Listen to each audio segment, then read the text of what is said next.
जैसे 7 सीटों पे उपचुनाव हुए, उसमें से कौन सी सीट ज्यादा प्रचलित हुई, कौन सी हॉट सीट मानी गई आपके तो हिसाब आप से? पूछना चाह रहे हैं कि राजस्थान विधानसभा के 7 उपचुनाव जो हुए अभी, बिल्कुल। जैसे सारे के सारे इंटरेस्टिंग थे। वैसे तो आप खींवसर की बात करें, हनुमान बेनीवाल जी ने चुनाव को थोड़ा इंटरेस्टिंग बनाया, वहाँ कांग्रेस थोड़ा पीछे रह गई।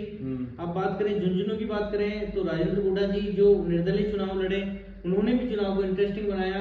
ओला जी अच्छे परिवार से थे लेकिन उनका चुनाव थोड़ा पीछे रहा, कांग्रेस बहुत पीछे रही यहाँ पे। अब दौसा की बात करें, यहाँ पे किरोड़ी जी मीणा के भाई चुनाव लड़ रहे थे, जगमोहन जी।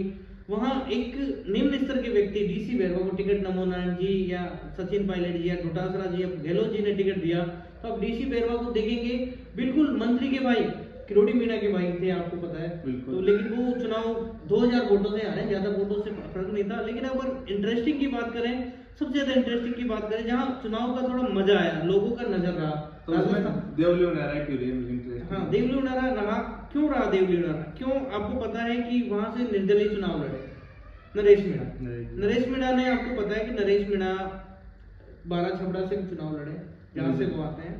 उन्होंने काफी विरोध किया, वहां भी प्रमोद जैन भाया का मंत्री का विरोध किया, खूब मंत्री का विरोध किया। उसके बाद वो इनके लोकसभा चुनाव में गुंजन साहब के साथ लगे, गुंजन साहब के साथ भी उन्होंने काफी मेहनत की। उसके बाद वो दौसा से टिकट मांगे, नमो नारायण मीणा जी से, वो मुरारी मीणा जी, नमो नारायण मीणा जी के पास भी गए वो। फिर उन्होंने निर्दलीय चुनाव लड़ा देवली उनारा से, जहाँ इंटरेस्टिंग चुनाव था, बहुत अच्छा था। वो शुरू से मजबूत दिख रहे थे, मजबूत दिखते दिखते कहाँ उनसे गलती हुई?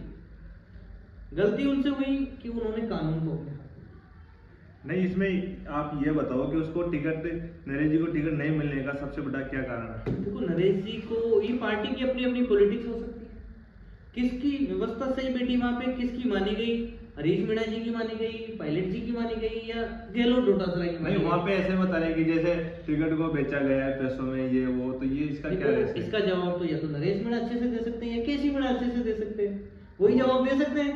वो आपकी बात तो बिल्कुल सही है, लेकिन नरेश जी का बयान है ये। हाँ, मैंने भी सुना ये बात। मैंने सुना कि नरेश मीणा जी कह रहे हैं कि 8 करोड़ रुपए में केसी मीणा ने हरीश मीणा से टिकट लिया, लेकिन इसमें कितनी सच्चाई है ये तो केसी मीणा और नरेश मीणा ही बता सकते हैं। सही बात। तो जो उन्होंने एसडीएम वाला कांड हुआ यहाँ पे, गांव का नाम याद है आपको? समरावता, उनियारा तहसील का, वो उपखंड को जोड़ने के मामला था। हो सकता है वहाँ कलेक्टर का दबाव हो, वोट बहिष्कार किया गया था। वहाँ वोटों का ऐसा सुनने में आ रहा है, जैसे हमने पढ़ा और जैसे एसडीएम साहब का भी बयान आया कि कलेक्टर साहिबा ने कहा कि जबरदस्ती कैसे भी करके आप वोट डलवाइए जिससे वोटिंग परसेंट 0 ना हो।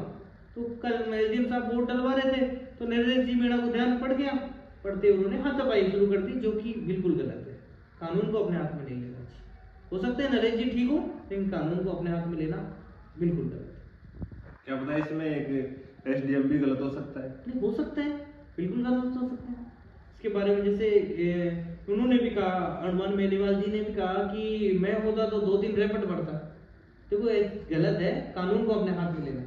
बिल्कुल सही बात। अच्छे पद पे हैं, माननीय सांसद हैं। और बताइए सर, हो गया।